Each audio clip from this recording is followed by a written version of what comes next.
जो बिहार फोबिया से देश में भारतीय जनता पार्टी ग्रसित है, उसकी ओर हम आपका ध्यान आकर्षित करना चाहते हैं।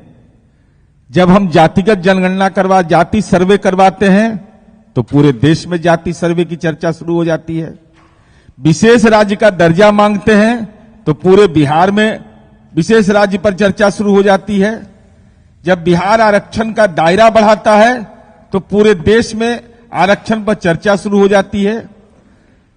बिहार जब महिलाओं को 50% आरक्षण देता है तो पूरे देश में 50% महिला आरक्षण लागू पर बहस शुरू होती है और लागू होता है। तो हम बिहारी हैं और गर्व से, हुलेस मांझी जी भी आ गए हैं, गर्व से इस बात को कहते हैं कि हम बिहारी हैं। अब हम भारतीय जनता पार्टी से यह जानना चाहते हैं कि भारतीय जनता पार्टी यह बताए, अगर देश के अंदर में डॉक्टर भीमराव अंबेडकर का संविधान है और उस संविधान के तहत आरक्षण का अधिकार प्राप्त है, तो भाजपा शासित राज्य में मणिपुर, अरुणाचल प्रदेश, केंद्र एनडीए शासित और केंद्र शासित प्रदेश लक्षद्वीप, सिक्किम, मेघालय, मिजोरम, नागालैंड, अंडमान निकोबार, पांडिचेरी, चंडीगढ़ में सामान्य रूप के आर्थिक कमजोर तबके को 10% का आरक्षण क्यों नहीं? कौन है गुनाहगार? जब माननीय सर्वोच्च न्यायालय ने इसकी सहमति दे दिया, उसके बाद भी आप नहीं दे रहे हैं। और हम भारतीय जनता पार्टी से जानना चाहते हैं कि भाजपा शासित राज्य लक्षद्वीप, मेघालय, मिजोरम, नागालैंड में ओबीसी को आरक्षण क्यों नहीं? आरक्षण तो उनका संवैधानिक अधिकार है। बिहार ने आरक्षण का दायरा ओबीसी के लिए 43% कर दिया, लेकिन आप आरक्षण नहीं देते हैं। और देते भी हैं तो क्या हाल है, सो ज्यादा देख लीजिए इनका।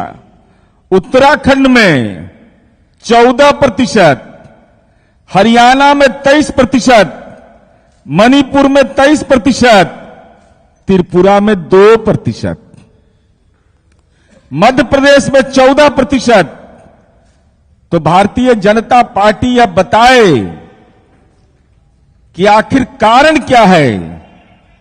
और हम भाजपा से यह जानना चाहते हैं, भाजपा शासित राज्य हरियाणा, गुजरात, गोवा, असम में जाति आधारित 50% आरक्षण भी लागू नहीं है। दादर नगर हवेली, चंडीगढ़ जैसे केंद्र शासित प्रदेश में 50% भी जाति आरक्षण लागू नहीं है।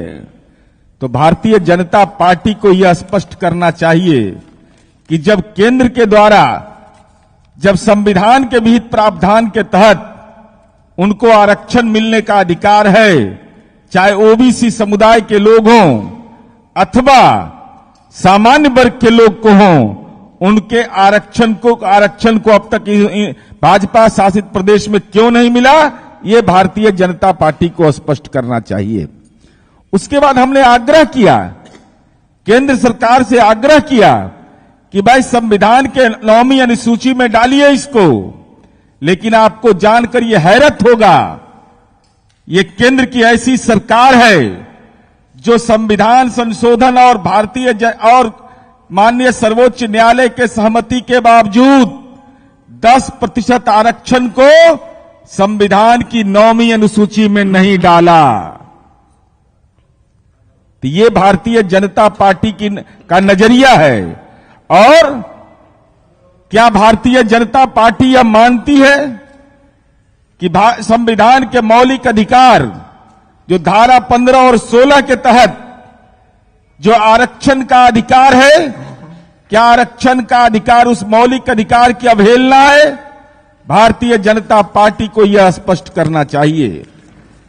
साथ ही साथ हम भाजपा से यह जानना चाहते हैं कि भाजपा यह बताए कि संविधान के 9वीं अनुसूची में आखिर क्यों, अभी तो संसद का सत्र चलने वाला है, जो भी बिहार बीजेपी के सांसद हैं, अभी लोकसभा और राज्यसभा का सत्र चल रहा है, चलेगा। अगर आप यह समझते हैं कि जाति सर्वे होना सही, जाति गणना सही, आरक्षण का दायरा बढ़ाना सही, तो नरेंद्र मोदी से कहिए कि संविधान की 9वीं अनुसूची में इसको डालें। अगर 9वीं अनुसूची में आप नहीं डलवाने के लिए आप अपनी आवाज बुलंद करिएगा, अपने प्रभाव का इस्तेमाल करिएगा, तो सीधे तौर पर यह माना जाएगा कि आप जो जनगणना हुई है, जो आरक्षण का दायरा बढ़ा है, आप उसके खिलाफ हैं। पैनोरमा ग्रुप, जो सोचता है वो करता है। ये लो, मुंह मीठा करो। आज मैंने अपना जॉब छोड़ दिया, अब हम पूर्णिया वापस जाएंगे।